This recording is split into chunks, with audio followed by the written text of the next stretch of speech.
નમસ્કાર, હું છું આશિષ દરજી. તમે જોઈ રહ્યા છો એસએમએ ન્યૂઝ. જોઈએ આજના સમાચાર. સુરતની જેલના કેદીનું મોત. પરિવારે કહ્યું જેલમાં માર મારતા મોત થયું. કસ્ટોડિયલ ડેથ નોંધીને પોલીસની તપાસ શરૂ. સુરતના લાજપોર જેલમાં ચોરીના ગુનામાં બંધ એક યુવાનનું શંકાસ્પદ મોત થયું હતું. યુવાનને ઉલટીઓ થવા લાગ્યા બાદ સિવિલ હોસ્પિટલમાં સારવાર અર્થે ખસેડવામાં આવ્યો હતો અને એ દરમિયાન તેનું મોત થયું હતું.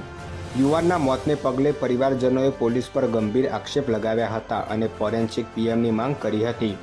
ત્યારે આજે પોલીસે જણાવ્યું હતું કે પેનલ પીએમ કરતા ડોક્ટરોએ મૌખિક જણાવ્યું હતું કે કમળાની અસર થઈ હોવાથી મોત થયાનું અનુમાન છે. જો કે યુવાનના મોતને 3 કરતાં વધુ સમય વીતી ગયો છે, પણ પરિવારજનોએ મૃતદેહ સ્વીકાર્યો નથી, જેથી પોલીસ પરિવારજનોને સમજાવવા મથામણ કરી રહી છે. કસ્ટોડિયલ ડેથ નોંધીને તપાસ એસપીને આપવામાં આવી છે.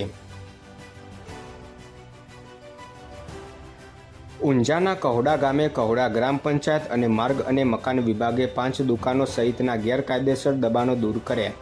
ઊંઝા તાલુકાના કહોડા ગામે ચોકડી વિસ્તારમાં આવેલા ગેરકાયદેસર દબાણો દૂર કરવાની કામગીરી માર્ગ અને મકાન વિભાગ તેમજ કહોડા ગ્રામ પંચાયત દ્વારા કરવામાં આવી હતી, જેમાં 5 જેટલી દુકાનો અને 2 દુકાનોના આગળના નડતરરૂપ દબાણ તેમજ ઘરના વરંડાનું દબાણ દૂર કરવામાં આવ્યું હતું.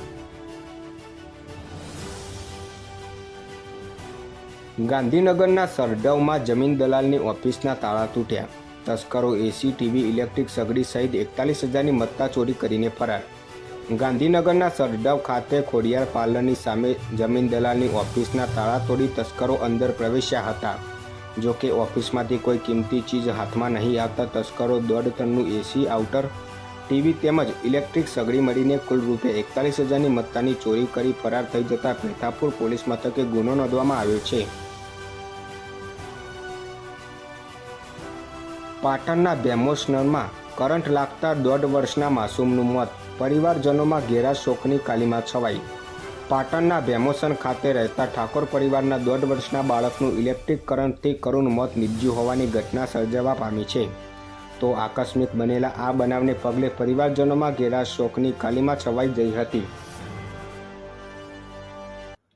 વધુ સમાચાર માટે જોતા રહો એસએમએ ન્યૂઝ.